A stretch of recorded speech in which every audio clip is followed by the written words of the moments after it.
సామెతల గ్రంథము 14వ అధ్యాయము. జ్ఞానవంతురాలు తన ఇల్లు కట్టును, మూఢురాలు తన చేతులతో తన ఇల్లు ఊడబెరుకును. యథార్థముగా ప్రవర్తించేవాడు యెహోవా యందు భయభక్తులు గలవాడు. కుటీల చిత్తుడు ఆయనను తిరస్కరించువాడు. మూఢుల నోట బెత్తము వంటి గర్వమున్నది. జ్ఞానుల పదవులు వారిని కాపాడును. ఎద్దులు లేని చోట గాదయందు ధాన్యముండదు. ఎద్దుల బలము చేత విస్తారము వచ్చుబడి కలుగును. నమ్మకమైన సాక్షి అబద్ధమాడడు. కుటసాక్షికి అబద్ధములు ప్రియములు. అపహాసకుడు జ్ఞానము వెదకుట వ్యర్థము. తెలివి గలవానికి జ్ఞానము సులభము. బుద్ధిహీనుని ఎదుట నుండి వెళ్ళిపొమ్ము. జ్ఞానవచనములు వాని యందు కనబడవు గదా. తన ప్రవర్తనను కనిపెట్టి ఉండుట వివేకుల జ్ఞానమునకు లక్షణము. మోసకృత్యములే బుద్ధిహీనులు కనబరుచు మూఢత. మూఢులు చేయు అపరాధ పరిహారార్థ బలి వారిని అపహాస్యము చేయును. యథార్థవంతులు ఒకరి యందు ఒకరు దయచూపుదురు. ఎవని దుఃఖము వాని హృదయమునకే తెలియను. ఒకని సంతోషములో అన్యుడు పాలివాడు కానేరడు. భక్తిహీనుల ఇల్లు నిర్మూలమగును. యథార్థవంతుల గుడారము వర్ధిల్లును. ఒకని ఎదుట సరి అయినదిగా కనబడు మార్గము కలదు, అయితే తుదకు అది మరణమునకు త్రోవ తీయును. ఒకడు నవ్వుచుండినను హృదయమున దుఃఖముండవచ్చును. సంతోషము తుదకు వ్యసనమగును.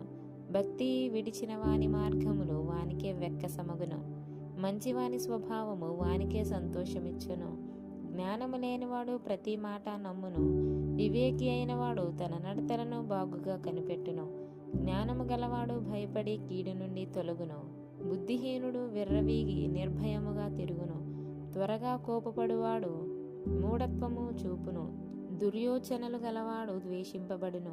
జ్ఞానము లేని వారికి మూఢత్వమే స్వాస్యము. వివేకులు జ్ఞానమును కిరీటముగా ధరించుకొందురు. చెడ్డవారు మంచివారి ఎదుటను, భక్తిహీనులు నీతిమంతుల తలుపునొద్దను వంగుదురు. దరిద్రుడు తన పొరుగు వారికి అసహ్యుడు. ఐశ్వర్యవంతుని ప్రేమించువారు అనేకులు. తన పొరుగువాన్ని తిరస్కరించువాడు పాపము చేయువాడు. బీదలను కటాక్షించువాడు ధన్యుడు.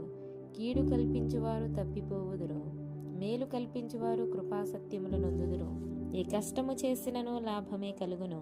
వట్టి మాటలు లేమిడికి కారణములు. జ్ఞానుల ఐశ్వర్యము వారికి భూషణము. బుద్ధిహీనుల మూఢత్వము మూఢత్వమే. నిజము పలుకు సాక్షి మనుష్యులను రక్షించును. అబద్ధములాడువాడు వట్టి మోసగాడు. యెహోవా యందు భయభక్తులు కలిగి ఉండుట బహుధైర్యము పుట్టించును. అట్టి వారి పిల్లలకు ఆశ్రయస్థానము కలదు. యెహోవా యందు భయభక్తులు కలిగి ఉండుట జీవపు ఊట. అది మరణ పాశములలో నుండి విడిపించును. జన సమృద్ధి కలుగుట చేత రాజులకు ఘనత వచ్చును. జనక్షయము రాజులకు వినాశకరము. దీర్ఘశాంతము గలవాడు మహావివేకి.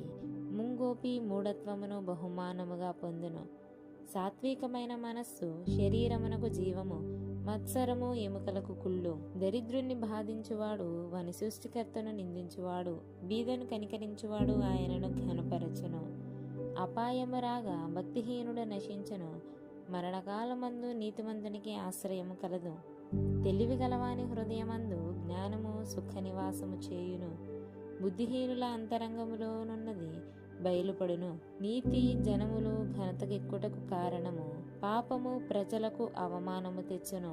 బుద్ధిగల సేవకుడు రాజులకిష్టుడు. అవమానకరముగా నడుచువాని మీద రాజు కోపించును.